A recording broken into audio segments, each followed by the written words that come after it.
So, the first 3 days of practice here, we really tried to focus on fundamentals. I think everybody's got to practice with a plan, a sense of purpose.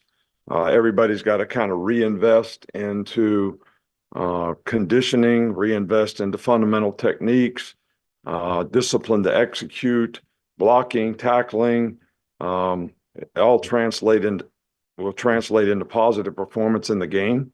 And I think it's, hard to carry the momentum from the season to a game when you got almost a month, between games. So players really have to reinvest in, all those things. The players did a good job, in the 2 weeks in between and finals week.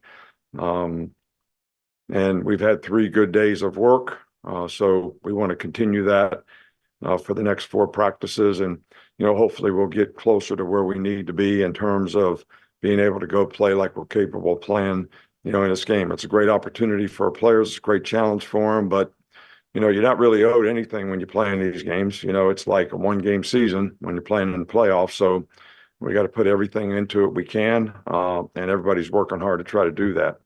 I'd like to congratulate the 15 guys that we had graduate on Saturday. 3 guys got master's degrees. Justin Aboybe, Seth McLaughlin, and Will Reichert, and 12 other guys graduated.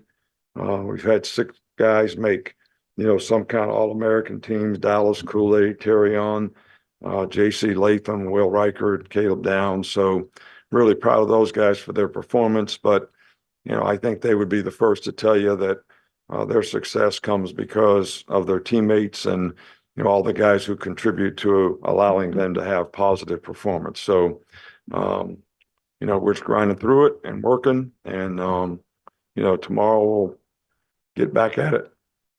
Start over here front right, Chase. I want to ask you about the self-scouting and tendency breaking stuff that you do as a staff normally during an idle week. Is that an exercise that gets repeated to some extent at this time of year ahead of a bowl or a playoff? There's no question about it.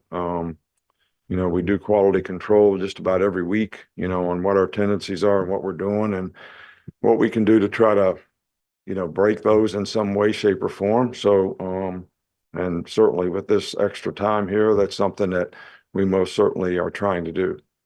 Over here, Charlie. Yeah. Hey, Coach, can you just speak to the decision to bring in George Hilo and what kind of role he'll fill on your staff? Well, George has been here before, so he was with us for a long time, knows our system. I think every year that, we've been in the playoffs, we've, tried to bring somebody in primarily because, we spent 2 weeks really on the road recruiting. So somebody to do a little extra work that has good experience. And, when we get off the road, being able to give us a good scouting report of what we need to know. And so that's, the purpose, just to add, sort of a special assistant to me, whatever you want to call it, to, when I come off the road, be able to get me up to speed on what's happening. So that's the reason we've always done that. Given everything that's come out about Michigan this season, are you planning on doing something different with the signs in this game? Not really. We always change things up a little bit, but we're focused on what we have to do to try to get good execution, and we're not really concerned about any of that stuff. Right here with Kenny. Good evening, Coach. Hope you're doing well. How has Jason McLennan progressed since the SEC championship game? He's getting better. I think it's probably still too early to tell. He's getting ready to do dry land running and some things. So, he'll progress through the rest of the week, and, we see where he lands by the end of the week. Is the plan with Hilo to ultimately replace him with Coleman Hutler, or is that on the table, or is he just strictly brought in for this? Look, we're not concerned about any of that stuff right now. We got a game coming up. Coleman Hutler is here. He's finishing the season. I don't have time right now to go through the due diligence of hiring anybody or even be concerned about that. So, we're focused on what we got to do right now. You just speak to your relationship with Jim Harbaugh and obviously the connection with Tom Crean and kind of the meeting in New Orleans several years ago. With who? Tom Crean. Yeah, well, Tom Crean was an assistant basketball coach for Tom Izzo when, I was back at Michigan State. He's a good man, good friend.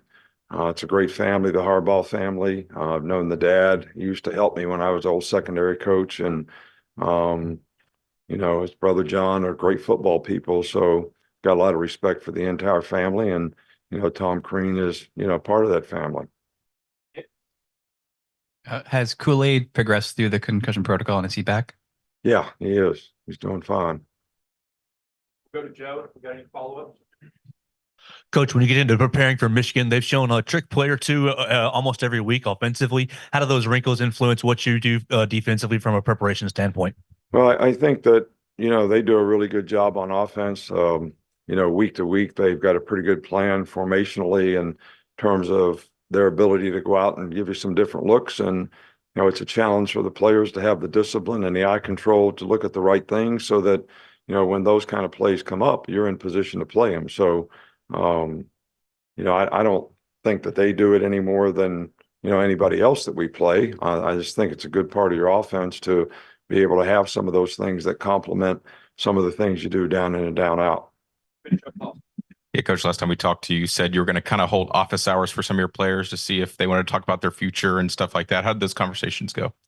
I did talk to all the players after the Georgia game, but, what I talk to players about really is not for public consumption. I mean, there's some things that I think are still sacred on a team.